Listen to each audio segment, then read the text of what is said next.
স্বামী সবার সামনে বলল, কে 20,000 টাকায় এ অযোগ্য স্ত্রীকে নিয়ে যাবে? তারপর এক অচেনা মানুষ দাঁড়িয়ে বললেন, আমি 2 কোটি টাকা দিতে রাজি।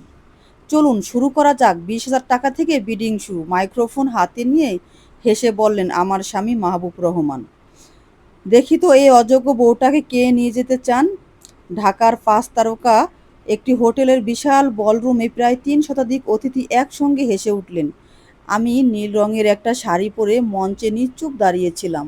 এই অনুষ্ঠানটির জন্যই শাড়িটি কিনেছিলাম। 2 হাত একসঙ্গে জড়িয়ে শুধু সামনে তাকিয়েছিলাম। মাহবুবের এক ব্যবসায়িক বন্ধু মজা করে হাত তোলেন। 20,000! আবারও হাসিতে ফেটে পড়ল পুরো হলরুম। আমি কাঁদিনি, আমি প্রতিবাদও করিনি। শুধু আমার স্বামীর চোখের দিকে তাকিয়ে রইলাম। এই অপমান আজকের নয়, 27 বছরের সংসারে প্রতিদিন একটু একটু করে জমেছে এই অপমান। প্রতিটি তুচ্ছ-তাচ্ছিল্য, প্রতিটি ব্যঙ্গ, প্রতিটি নীরব অবহেলা আমাকে ধীরে ধীরে নিজের অস্তিত্ব ভুলিয়ে দিয়েছিল। আজকের পুরো অনুষ্ঠানটি আমি একাই আয়োজন করেছি। অতিথিদের আমন্ত্রণপত্র, স্টেজ সাজানো, ফুল, খাবারের মেনু, মিডিয়া সবকিছু আমার পরিকল্পনায় হয়েছে।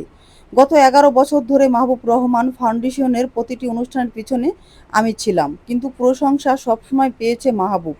অনুষ্ঠান শুরু হওয়ার 40 মিনিট পরে তিনি এসে আমার কপালে আলতো চুমু খেয়ে সবাইকে বললেন, আমার স্ত্রী না থাকলে এসব কিছুই হতো না।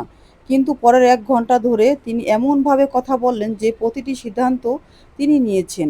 ডিনারের সময় কয়েক গ্লাস পানীয় খাওয়ার পর তিনি আবারও তার পুরনো অভ্যাসে ফিরে গেলেন। আমার স্ত্রী এখনও খাতায় সংসারের হিসাব লেখে। তিনি হেসে বললেন, ওর সবচেয়ে বড় আনন্দ কি জানেন? ডাইনিং টেবিলের ফুল বদলানো। আবারও একসঙ্গে সবাই হেসে উঠল। তারপর তিনি বললেন, এই হলে যত মহিলা আছেন, আমার স্ত্রী সবচেয়ে নিরস মানুষ। সবাই হাসলো, আমিও হাসলাম। কারণ এত বছর ধরে আমি ভেবেছিলাম সব সহ করাই হয়তো ভদ্রতা। ডিনারের শেষে একজন অতিথি মজা করে বললেন, চলুন একটা নিলাম করি, চারিটির জন্য টাকা উঠবে। মাহবুব আমার হাত ধরে আমাকে মঞ্চে তুললেন। এক মুহূর্তের জন্য ভেবেছিলাম হয়তো এবার তিনি আমার অবদানের কথা বলবেন, কিন্তু না। তিনি আমার কাঁধে হাত রেখে বললেন, এই যে আমার স্ত্রী, রান্না পারে, সংসার গুছিয়ে রাখে, কখনো অভিযোগ করে না। কে নেবেন? পুরো হলরুম আবার হাসিতে গর্জে উঠল। আমি চারিদিকে তাকালাম। এরা সেই মানুষ যাদের বাড়িতে আমি ঈদের মিষ্টি পাঠিয়েছি, কেউ অসুস্থ হলে হাসপাতালে দেখতে গেছি, তাদের সন্তানের জন্মদিনে উপহার পাঠিয়েছি। আজ তারা সবাই হাসছে। ঠিক তখনই হলরুমের একেবারে পিছন থেকে একটি গম্ভীর কণ্ঠে ভেসে এলো, আমি 2 কোটি টাকা দিচ্ছি। এক মুহূর্তে হল নীরব হয়ে গেল। সবাই ঘুরে তাকালো। প্রায় 60 বছর বয়সী একজন ভদ্রলোক ধীর পায়ে সামনে এগিয়ে আসছেন।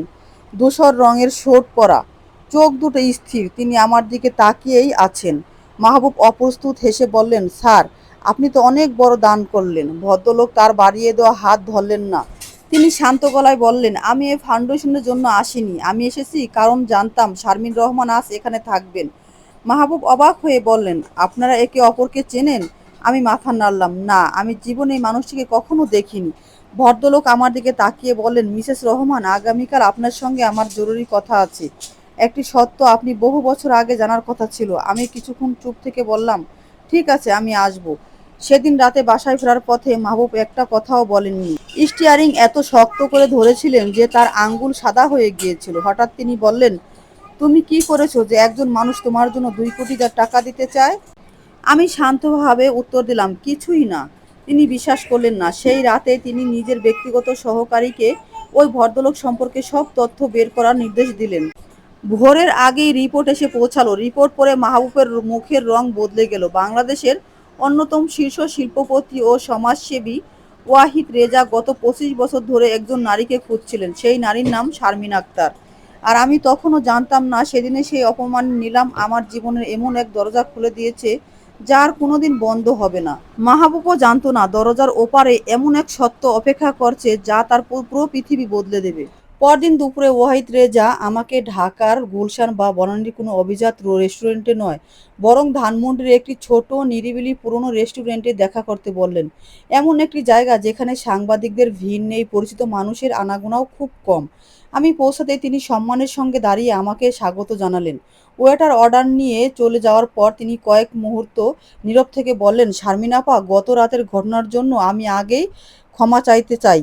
হয়তো আমার আচরণ অনেকের কাছে অস্বাভাবিক লেগেছে, কিন্তু আপনার সঙ্গে যেভাবে আচরণ করা হচ্ছিল, আমি চুপ করে বসে থাকতে পারিনি।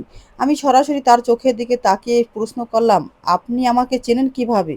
তিনি গভীর একটা নিঃশ্বাস ফেললেন। প্রায় 25 বছর আগে আপনি একটি সরকারি প্রাথমিক বিদ্যালয়ের শিক্ষিকা ছিলেন। তখন আপনার পোস্টিং ছিল কুমিল্লার একটি ছোট শহরে।